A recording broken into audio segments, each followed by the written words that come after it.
right, Shalom. Shalom. We the brothers from the gym, that's New Orleans, coming back at you with another quick ride and talk.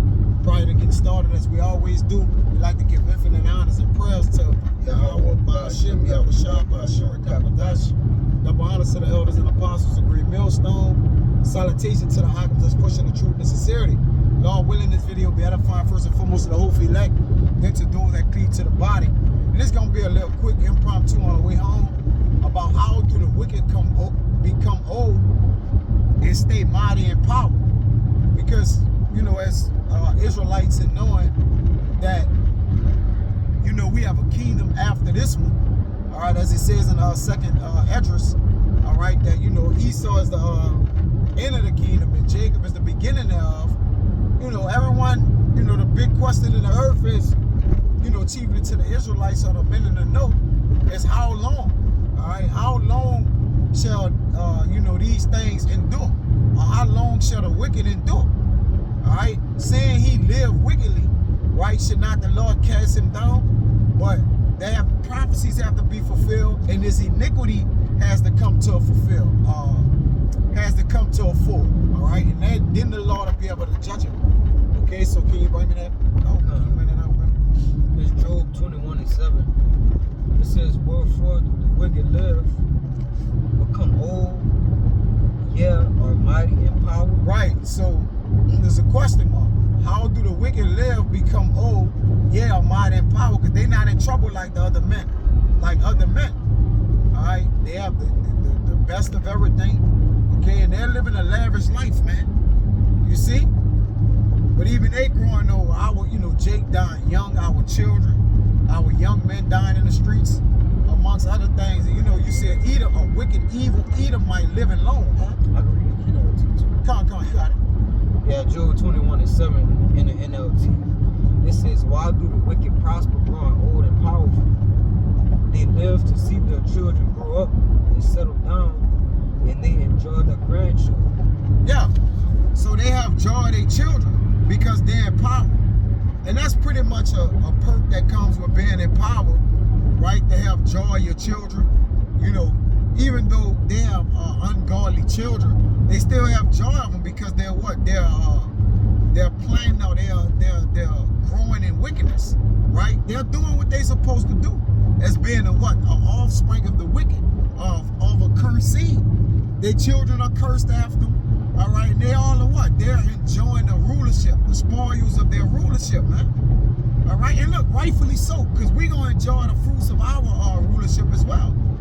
So really, we not, it says, envy thou not the oppressor and choose none of his ways. So we don't, you know, hey, look, you know, do your thing, but, you know, Lord, how long shall this man endure over us, man? You know? Go ahead, that's more, because I want you to read 9. Yeah, verse 9. It says, "Their homes are safe from every fear. Yeah. And the Most High does not punish them." Right. So, right, because they have a set times of bounds they can't pass according to the book of Job 14:5. All right, and the number of their months is with the Lord. All right, and that's also in the book of Job. You see? Because they have a certain time where they have to be cut off, and that's why they have to wax old in their works. Give me Sirach 11 and 18. You can bring up, you know, whatever you got. This man, iniquity have to become to a full. All right? Thinking that. Sirach 11 and 18. It says, "There is that waxing rich by his weariness and pension, and this the portion of his reward. Go ahead. Whereas he said, I have found rest, and now will he continually of my goods. Yeah. And yet he knoweth not what time shall come upon him, and that he must leave those things to others and die." Right. So it says their houses are safe. They're not in fear. But he don't know that, you know, as he eating and filling his belly, like it says in Job 20. Yup, Job 20, which that whole chapter is about, you know, the surprise to the wicked. All right, how the Lord gonna, blitz them. All right. It says, can you read it again? Yeah, Sirach 11 and 18. It says, "Whereas he said, I have found rest, and now will eat continually of my goods. And yet he knoweth not what time shall come upon him, that he must leave those things to others and die. Right, so he must leave those things to others and die. You see? And there's you don't see it where it says he wax it old in his works. It shouldn't be in Job 21, it should be in Sirach. Oh. Yeah, it's 20. Yeah, verse 20. Yeah. Sirach 11 and 20, it says, be steadfast in our covenant, and be conversant therein, and wax old in our work. Right.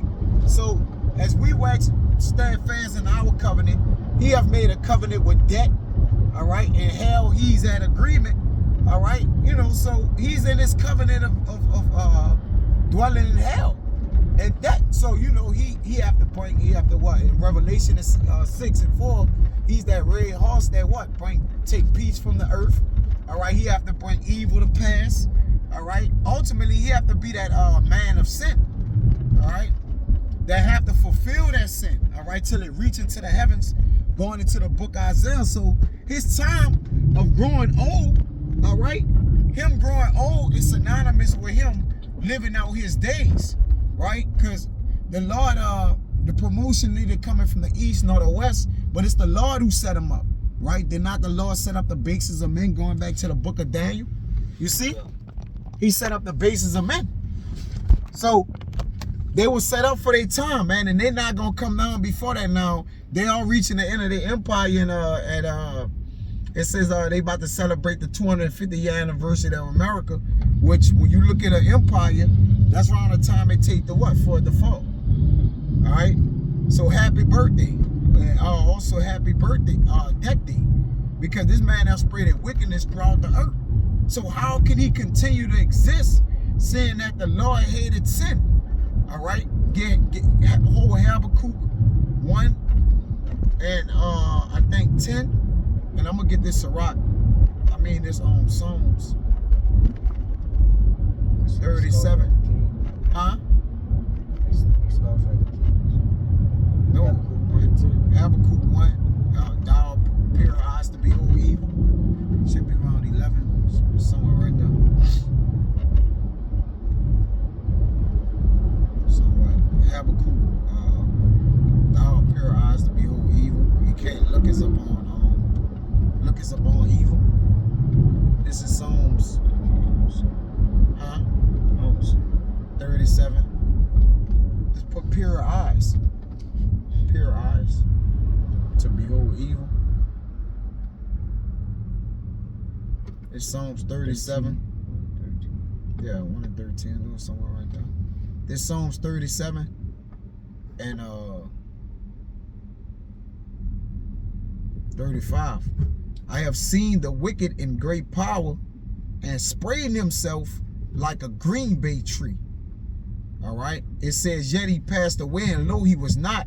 Yea, I sought him, but he could not be found. So when he sprayed himself like a green bay tree, that means his democracy, all right, his debt culture, right, sodomy, you know, all those things have to spread, right? Because those are the fruits of his labor, which is debt, you know, the things that it caused, all right?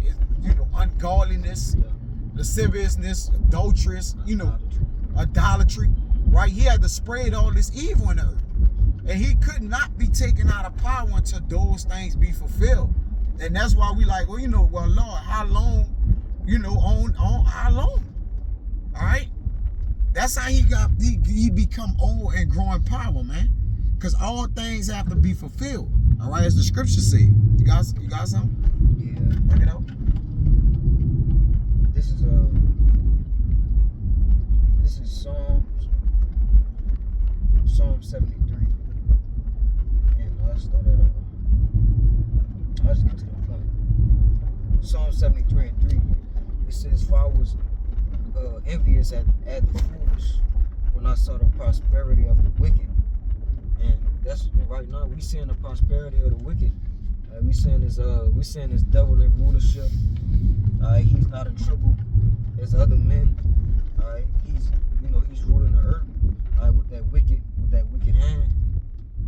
But we understand that we're not envious at the wicked because we know we shouldn't be envious because we by default, us being envious of the wicked, we gotta also be envious of what the judgment that comes with the wicked too, because they're gonna receive a judgment.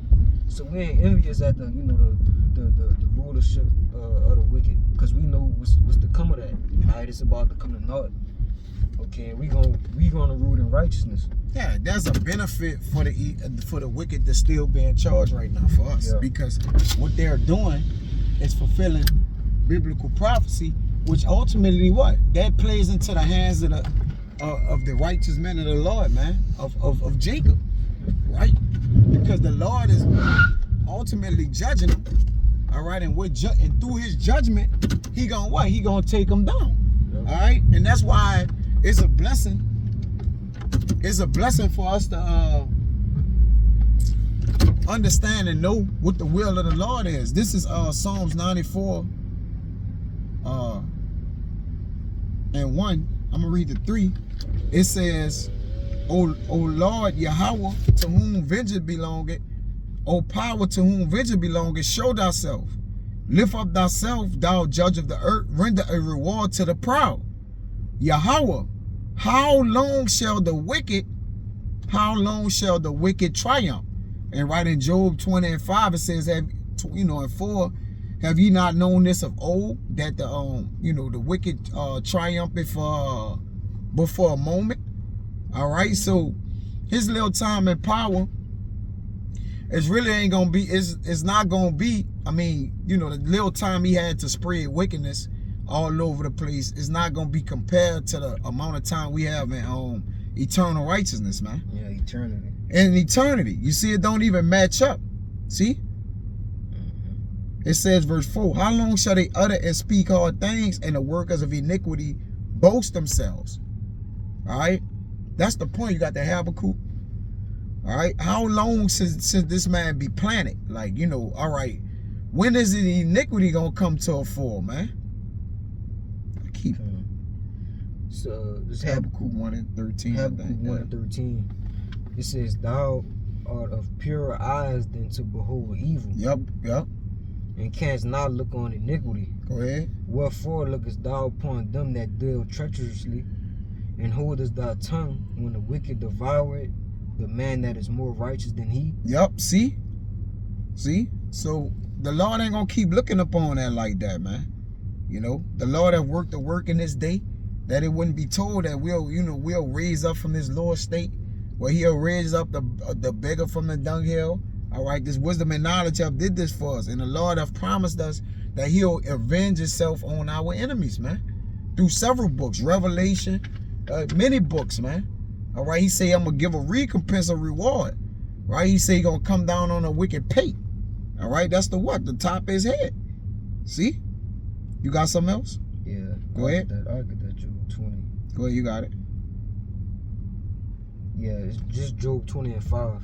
It says that the triumphing of the wicked is short, and the joy of the hypocrite but for a moment. It's a moment. Though His excellency mount up to the heavens, and His head reach unto the clouds, yet he shall perish forever like his own dung. They which have seen Him shall say, where is He? Yep. All right, it says, verse 8, he shall fly away as a dream and shall not be found.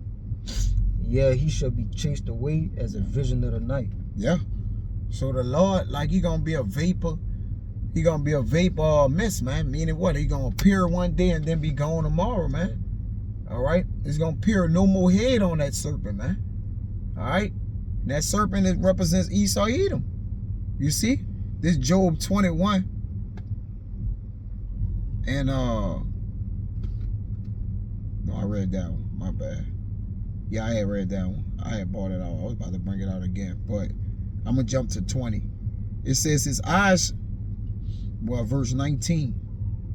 God laid up His iniquity for His children. He rewarded them, and He shall know it. So there's a payment of iniquity for the devil, and we know what the Lord do, how He charge iniquity, brother. We know what. Look what happened to us when we was found guilty in our iniquity, man, in our sins. Look at us, man. And we the favorite. We the Lord's favorite. We're peculiar people unto the Lord, and we was brought very low. Every time, man, that brother out, we looking at our people for the hurt of the daughter of our people. We hurt, man. That's just as a nation of people, we tore down. Because a nation, it's supposed to be what? Every man, woman, and child of that nation is supposed to be righteous, man. All wicked, right? And by Esau being a cursed off seed, then we thank the Lord. Call like he made them the wicked, man.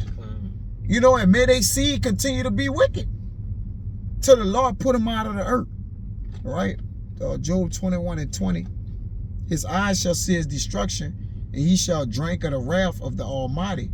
For what pleasure had he in his house after him, when the number of his months is cut off in the midst? You got it. Yeah. So what pleasure is gonna be in that? All right, because he's gonna be cut off. Yep. Because they believe that the houses shall continue forever. Yeah. Right? And they dwell in. So. Yep. So, it's going to come to a point to where it's going to be like, where's the dwelling places of the wicked? So, that's how they become old. They become old for to fulfill the will of the Lord, man. And basically, to ultimately what? Transfer the kingdom to the righteous, man. Yep. So, yeah, the wicked being in power is set up, all right, that they can get taken out of power for a time. They have to be set up for their time. The Lord don't move or stir the times. All right, to the said measure be fulfilled. And now that said measure is the transition of righteousness being established on the throne and wickedness being removed. Yeah. So I don't want to wrap this out. You got a point? No, I was just about to say because the end of this world has to come. In Job, I'm not in Job. Second Ezra said Esau is the end of the world, and Jacob is the beginning of it that follow it. All right, so we need him to be wicked. All right, so the Most High can judge him and bring this world to an end, and our can start. So that's that transition. Yup. This second Ezra 6, this is what you said. In 6, it says, 7. Then answered I and said, what shall be the pardon asunder of the times? Or when shall the end of the first and the beginning of it that follow it? And he said unto me, from Abraham unto Isaac, when Jacob and Esau were born of him, Jacob's hand held first the heel of Esau. For Esau is the end of the world, and Jacob is the beginning of it that follow it. Yeah, so we needed the wicked to be in rulership, all right, so he could get pulled out of it. That's the token. Yeah. That's the sign. And we're at the end of this man's kingdom, so only thing else left to follow, according to the prophet Esdras, is the beginning of Jacob, which makes up the 12 tribes of Israel, as you so-called Negroes, Latinos, and Native America. So I don't want to write this out. We be in that number, all right, and we be able to partake in the kingdom of heaven with Yahweh Shai with crowns, all right, added with virtue and righteousness unto us, man. If we be of those men, we are worthy to walk of that vocation that the Lord have set before us in righteousness, man, that we may be able to fulfill, all right, the said will of the Lord and be of the chosen line, man. So I don't want to write this out. It was out of fine, man. Till next time, we'll give infinite honors and prayers to Yahweh, Ba'ashem, Yahweh Shai, Ba'ashem, Rekakwadash. Double honors to the elders and apostles of Great Millstone. Salutation to the icons that's pushing the truth and sincerity. Till next time, we'll say shalom. Shalom.